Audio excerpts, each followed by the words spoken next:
किसी शहर में रीति अपने माता पिता के साथ रहती थी।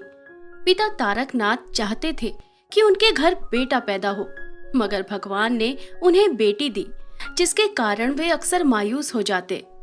इस बात पर उनकी पत्नी सुनैना के साथ कहासुनी भी हो जाती। सुनैना को ये बात बहुत बुरी लगती थी कि बेटा न होने का सारा दोष उनके सर पर ही मढ़ा जाता है।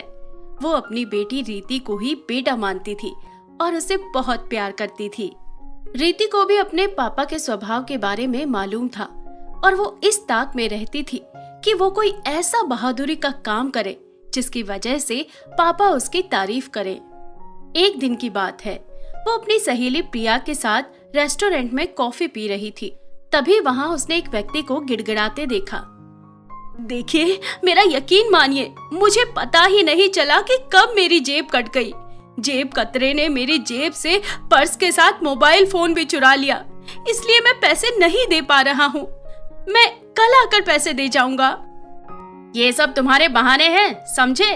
सीधी तरह पैसे निकालते हो या मैं पुलिस को फोन करूं? रेस्टोरेंट का मालिक चिल्लाकर कह रहा था। रीति उठकर उनके पास आ गई। क्या हुआ भैया, इस बेचारे पर क्यों बिगड़ रहे हो? बहन जी, इसे बेचारा मत कहिए। ये लोग इसी तरह से बिना पैसे दिए खा पीकर रेस्टोरेंट से निकल जाते हैं। अगर पकड़े गए तो कह दिया कि पर्स चोरी हो गया है। इनकी बातों का बिल्कुल भी भरोसा मत कीजिए। नहीं नहीं बहन जी, मैं बेकसूर हूँ। मेरा पर्स सच में चोरी हो गया है, मैं झूठ नहीं बोल रहा हूँ। रीति को उस लड़के की बात पर यकीन हो रहा था। उसने रेस्टोरेंट वाले का पैसा चुका दिया और फिर वे तीनों रेस्टोरेंट से बाहर निकल आए। दीदी, आपका बहुत बहुत शुक्रिया। आप मुझे अपना एड्रेस दे दीजिए, मैं घर आकर आपका पैसा लौटा दूंगा। इसकी जरूरत नहीं है, ये कहकर रीति मुस्कुराई और वे दोनों सहेलियां वहां से लौट आए। इस घटना के 2 दिन बाद ही एकाएक रीति को वो लड़का दोबारा मिला। दीदी, कैसी हैं आप? मैं ठीक हूँ, तुम बताओ? मैं भी अच्छा हूँ। आज माँ ने मुझे पुराने बक्से से निकाल कर ये आईना दिया, एकदम यूनिक है। सोचा आपको ही गिफ्ट करूंगा, ये लीजिए। ये वाकई में काफी यूनिक है, शुक्रिया। रीति ने वो आईना ले लिया और घर आ गई। रीति उसी आईने के सामने मेकअप कर रही थी। एकाएक कमरे में एक परी आ गई। घबराओ मत, मैं तुम्हें कोई नुकसान पहुंचाने के लिए नहीं आई। मैं रानी परी हूँ और तुम्हारी मदद करने के लिए आई हूँ। कैसी मदद? तुम ये आईना देख रही हो, ये असल में जादुई आईना है, लेकिन अधूरा है। अगर तुम इसका दूसरा हिस्सा लाकर इसे जोड़ दो तो ये तुम्हें बहुत अमीर बना देगा। हीरे मोतियों की बरसात होने लगेगी। रानी परी की बात सुनकर रीति की आंखें चमकने लगी। अच्छी बात है, लेकिन इस आईने का दूसरा हिस्सा कहाँ है ये तो मुझे नहीं पता। वहां तक मैं तुम्हें ले जा सकती हूँ। वो जादुई सुरंग है, हर तरफ खतरा ही खतरा है। तुम्हारी जान भी जा सकती है। बोलो, क्या तुम ये कर पाओगी? हाँ जरूर, खुद को साबित करने के लिए मेरे पास ये अच्छा अवसर है। और रीति वहां जाने के लिए तैयार हो गई। रानी परी रीति को अपने साथ लेकर जादुई सुरंग में आ गई। तुम्हें बहुत सावधान रहना होगा। और ये कहकर रानी परी वहां से गायब हो गई। रीति धीरे धीरे आगे बढ़ी। तभी एक चुड़ैल हंसते हुए वहां पहुंच गई। लड़की, जादुई आईने की तलाश में न जाने कितने लोग यहाँ आए और मारे गए। अब मरने की बारी तेरी है। और चुड़ैल ने ऐसा जादू किया कि रीति कैद हो गई। तभी नाग कन्या भी उसके पास आ गई। धीरे धीरे कई चुड़ैल और नाग कन्याओं ने उसे चारों ओर से घेर लिया। रीति को ऐसा लग रहा था जैसे अब वो जिंदा नहीं बचेगी। आखिरी वक्त में उसने भगवान राम को याद किया और पूरी ताकत लगाकर उन चुड़ैलों पर टूट पड़ी। रानी परी के दिए हुए जादू से उसने उन चारों पर हमला किया और फिर देखते ही देखते वे सब जलकर राख हो गई। रीति को वो जादुई आईना मिल गया, जिसे लेकर वो उस गुफा से बाहर निकल आई। घर आकर उसने दोनों आईने को जोड़ दिया। उसके ऐसा करते ही पूरा कमरा हीरे मोतियों से भर गया। उसकी माँ हैरानी से बोली, इतने सारे हीरे जवाहरात मैंने सपने में भी नहीं देखे। माँ, ये सब आपके आशीर्वाद का फल है। रीति के पिता भी ये देखकर हैरान थे। तभी वहां रानी परी प्रकट हुई। शाबाश रीति, तुमने आज वो काम किया है जो आज तक कोई नहीं कर पाया। मैं तुम्हारी बहादुरी को सलाम करती हूँ। फिर रानी परी रीति के पापा से बोली, आपकी बच्ची सच में बहुत बहादुर है। कई खूंखार नाग कन्या और चुड़ैल से लड़कर ये जादुई आईना लाई है। अब इसकी मदद से आप लोगों की हर परेशानी का अंत हो जाएगा। और फिर रीति को आशीर्वाद देकर वो हवा में गुम हो गई। तारकनाथ अपनी बेटी रीति पर गर्व कर रहे थे। वे सब अब बहुत खुश थे। आंचल और आशना 2 बहनें थीं। उनके पिता बहुत गरीब थे और बीमार रहा करते थे। उनकी माँ लता देवी दूसरों के घर में काम करती। एक दिन की बात है, आंचल और आशना के पिता को दिल का दौरा पड़ा और उनकी मौत हो गई। इस सदमे ने लता देवी को अंदर से झकझोर दिया और वे बीमार रहने लगी। माँ की बीमारी ने उन दोनों बहनों को और भी कमजोर कर दिया। अब तो उनके खाने के भी लाले पड़ गए थे। आंचल बड़ी थी। उसी ने घर की जिम्मेदारी उठाने का फैसला किया और वह एक छोटे से ठेला गाड़ी में रोटी सब्जी बनाकर बेचने लगी। एक दिन लता देवी की तबीयत बहुत खराब हो गई थी। उन्होंने दोनों बेटियों को अपने पास बुलाकर कहा, बेटी, लगता है अब मेरा भी अंतिम समय आ गया है। मेरे बच्चों, मैं तुम दोनों को अकेला छोड़कर जा रही हूँ। तुम दोनों हमेशा एक दूसरे की ताकत बनना। जाने से पहले मैं तुम लोगों को कुछ देना चाहती हूँ। और ये कहकर लता देवी ने उन्हें एक बक्सा दिया और बोली, बेटी, इसमें 2 जादुई लहंगे हैं जिन्हें पहनकर तुम जो मांगोगी वो तुम्हें मिल जाएगा। बस इस बक्से को खोल पाना अपने आप में बड़ी बात है। ये मेरी माँ ने मरते वक्त मुझे दिया था, किंतु मैं अपनी पूरी जिंदगी में इसे एक बार भी नहीं खोल सकी। हो सकता है तुम लोग इसे खोल सको और तुम्हारी गरीबी खत्म हो जाए। और ये कहकर लता देवी ने अपनी आंखें सदा के लिए बंद कर ली। दोनों बहनें फूट फूट कर रोने लगी।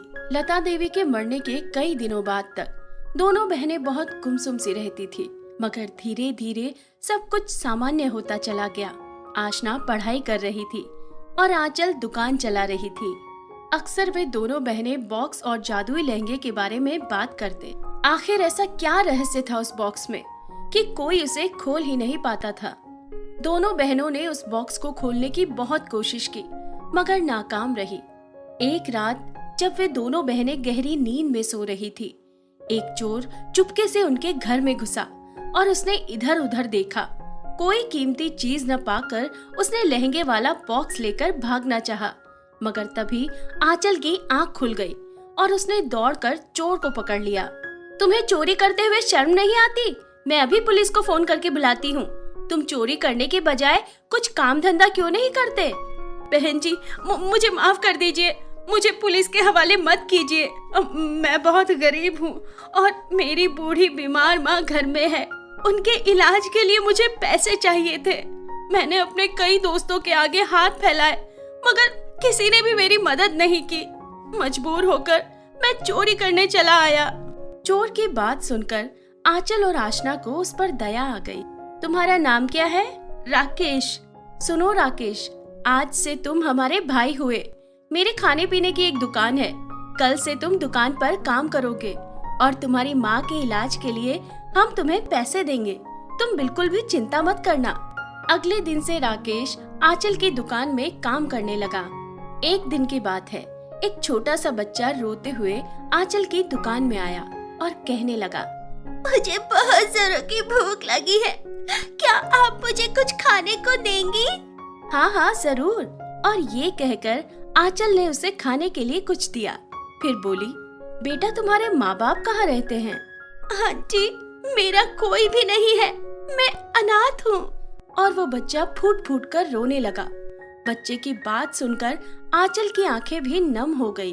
बेटा, आज से तुम खुद को अनाथ मत समझना। आंचल दीदी है ना तुम्हारी। आज से तुम हमारे साथ ही रहोगे और पढ़ाई करोगे। बच्चे ने अपना नाम राजू बताया था। राजू उसी पल से उन दोनों बहनों के साथ रहने लगा। कुछ ही दिन बीते होंगे।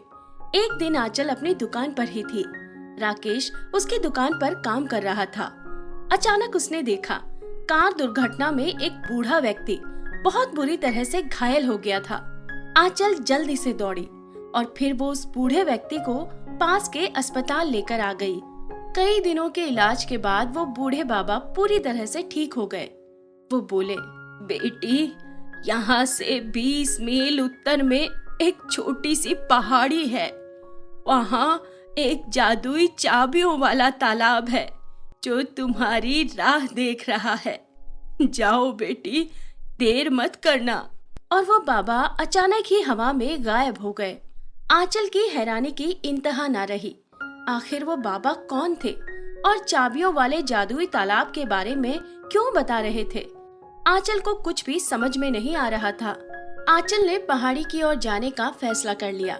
वो राकेश के साथ पहाड़ी के पास पहुंची।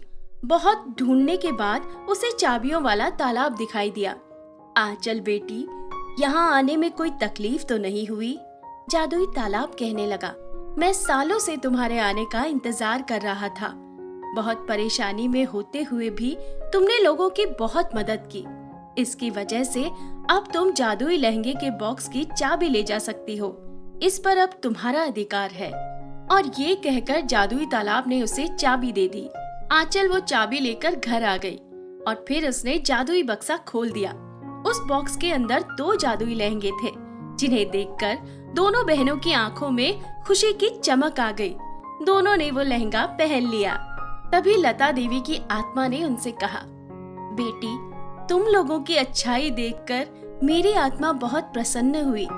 शाबाश बेटी, अब इस जादुई लहंगे के जरिए तुम लोगों की गरीबी दूर हो जाएगी और मुझे पूरा भरोसा है कि तुम लोग इसी तरह से लोगों की मदद करते रहोगे।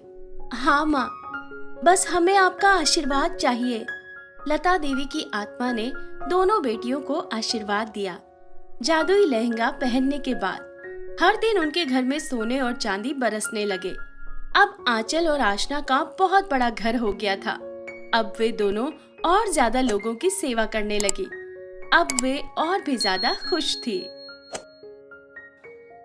निकिता, अंकिता, रोमा और विभव 4 बहनें थी। बचपन में ही उनके माता पिता का देहांत हो गया था और उनकी परवरिश नाना नानी ने की थी। वे सब बड़ी हो चुकी थी। औसत पढ़ाई की वजह से किसी को कोई नौकरी नहीं मिल रही थी। इधर नाना नानी भी अब बूढ़े और बीमार हो चुके थे। एक दिन चारों ने फैसला किया कि वे कुछ काम करेंगी और पैसे कमाएंगी।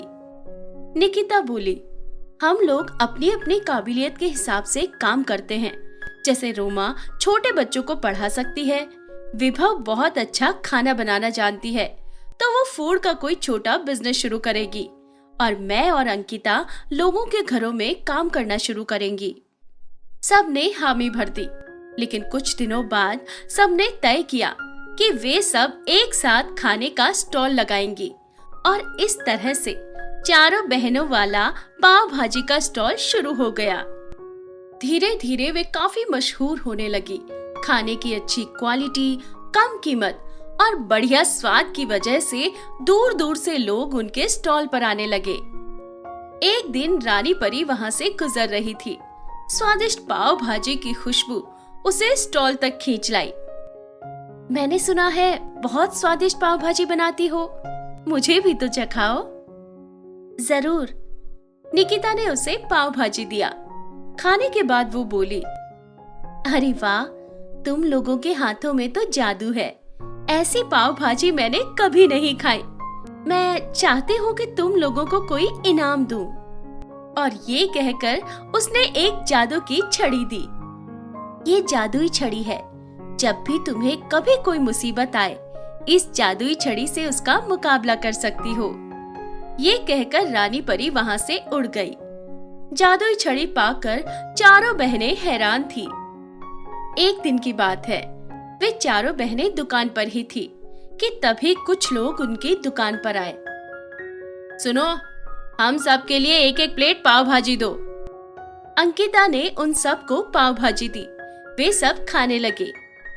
अरे वाह, बहुत लाजवाब स्वाद है।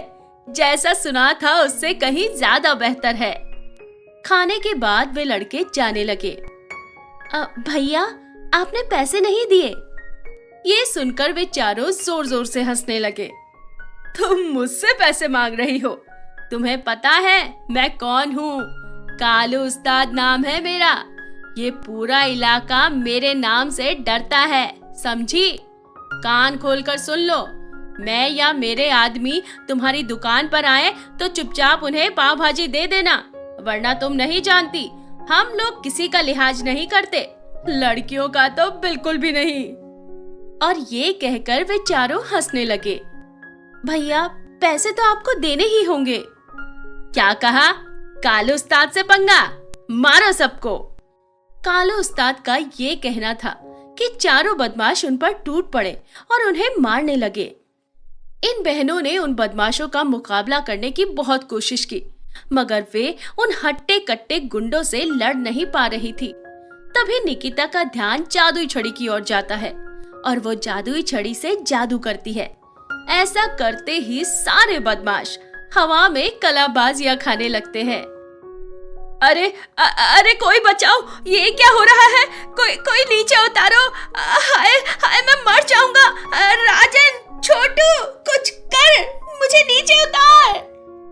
मैं क्या करूं कल्लू उस्ताद? मैं तो खुद ही हवा में कलाबाजियां खा रहा हूँ। थोड़ी देर में ही सब हाथ जोड़ने लगते हैं। बहन जी, माफ कर दीजिए, नीचे उतारिए, मैं देता हूँ पैसे। निकिता ने फिर जादुई छड़ी से जादू किया और वे सब नीचे आ गए। कालू उस्ताद निकिता को पैसे देता है और फिर वे सब चले जाते हैं। उसी समय रानी परी फिर से उनके पास पहुंच जाती है।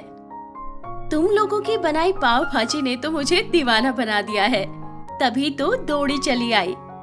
निकिता कहती है, आपकी दी हुई जादुई छड़ी ने गुंडों से बचाने में हमारी बहुत मदद की। आपका बहुत बहुत शुक्रिया। इसमें शुक्रिया की कोई बात नहीं। तुम चाहो तो मैं तुम्हें ऐसी तरकीब बता सकती हूँ कि तुम सब माला माल हो जाओ। सारी बहनें एक दूसरे का मुंह देखने लगी। हाँ, बताइए ना। तो सुनो, यहाँ से दूर पश्चिम में एक पहाड़ी है। उस पहाड़ी के ऊपर जब तुम पहुँचोगी तो तुम्हें बादलों में जादुई गाउन और सैंडल का घर मिलेगा। वहाँ से सैंडल और गाउन लेकर आओ और उसे पहन लो तो तुम लोगों के घर में सोना बरसने लगेगा। लेकिन ध्यान रहे, अगर तुम नाकाम रही तो जिंदा नहीं बचोगी। अब तक ना जाने कितने ही लोग अपनी जान गंवा चुके हैं। रोमा आत्मविश्वास से कहती है, हमारे साथ बाबा भोलेनाथ हैं, हम जरूर कामयाब होंगे। शाबाश। और ये कहकर रानी परी हवा में उड़ जाती है। चारों बहनें जादुई गाउन और सैंडल के घर में जाने का इरादा कर लेती हैं और अगले दिन वे चारों निकल पड़ती हैं। काफी ढूंढने के बाद वे उस पहाड़ी पर पहुंच जाती हैं और फिर जादुई गाउन और सैंडल का घर देखकर उनकी आंखों में खुशी की चमक आ जाती है। तभी गाउन वाले घर से आवाज आती है, रुको, मेरे घर में दाखिल होने से पहले तुम्हें मेरे सवालों का जवाब देना होगा। मैं एक पहेली कहूँगा जिसका तुम्हें सही जवाब देना है। अगर जवाब गलत हुआ तो तुम सबकी जान चली जाएगी। हाँ, पूछो, हम जवाब देने के लिए तैयार हैं। हरी डंडी लाल मकान, तौबा तौबा करे इंसान, बताओ क्या? चारों बहनें सोच में पड़ गई। क्या हो सकता है इसका सही जवाब? बहुत सोचने के बाद एक बहन बोली, लाल मिर्ची। तुमने सही जवाब दिया। अब मेरा अगला सवाल सुनो। एक पिता ने अपने बच्चे को गिफ्ट देते हुए कहा कि इसमें एक ऐसी चीज है, जब तुझे प्यास लगे तो उसे पी लेना, जब तुझे भूख लगे तो खा लेना, और जब तुझे सर्दी लगे तो इसे जला लेना। तो बताओ, ऐसी कौन सी चीज है जो हमारे इतने काम आएगी? चारों बहनें फिर से एक दूसरे का मुंह देखने लगी। सही जवाब न देने पर सबकी जान जा सकती है, इसलिए बहुत सोच विचार करने के बाद निकिता कहती है, इस पहेली का सही जवाब है नारियल। वाह, तुम लोगों ने दोनों सवालों के बिल्कुल सही जवाब दिए। अब तुम जादुई गावन ले जा सकती हो। उन्होंने जादुई गाउन ले लिया। अब बारी जादुई सैंडल की थी। जैसे ही वे सैंडल वाले घर की ओर बढ़ी, उसमें से आवाज आई, रुको, मेरे एक सवाल का जवाब दो, तभी तुम इस सैंडल को ले जा पाओगी। गलत जवाब देने वाले इस पहाड़ी से नीचे गिर जाएंगे। तुम लोग तैयार हो? हाँ हाँ बिल्कुल। फिर ठीक है। एक कहावत है, घर में नहीं दाने, अम्मा चली भुनाने। बताओ इसका क्या मतलब है? बहुत सोचने के बाद एक बहन जवाब देती है, इसका जवाब है योग्यता न होने पर भी बड़ी बड़ी डींगे हाँकना। बिल्कुल सही जवाब दिया तुमने, बधाई हो। अब तुम जादुई सैंडल ले जा सकती हो। और फिर वे बहनें जादुई सैंडल भी ले लेती हैं और वापस लौट आती हैं। जादुई गाउन और सैंडल पहनने के बाद उनके घर में सोने के सिक्कों की बारिश होने लगती है और वे बहुत अमीर हो जाती हैं और एक बड़ा सा रेस्टोरेंट चेन शुरू कर देती हैं। साथ ही वे दोनों हाथों से जरूरतमंदों की मदद करना शुरू कर देती है। अब वे सब बहुत खुश थी।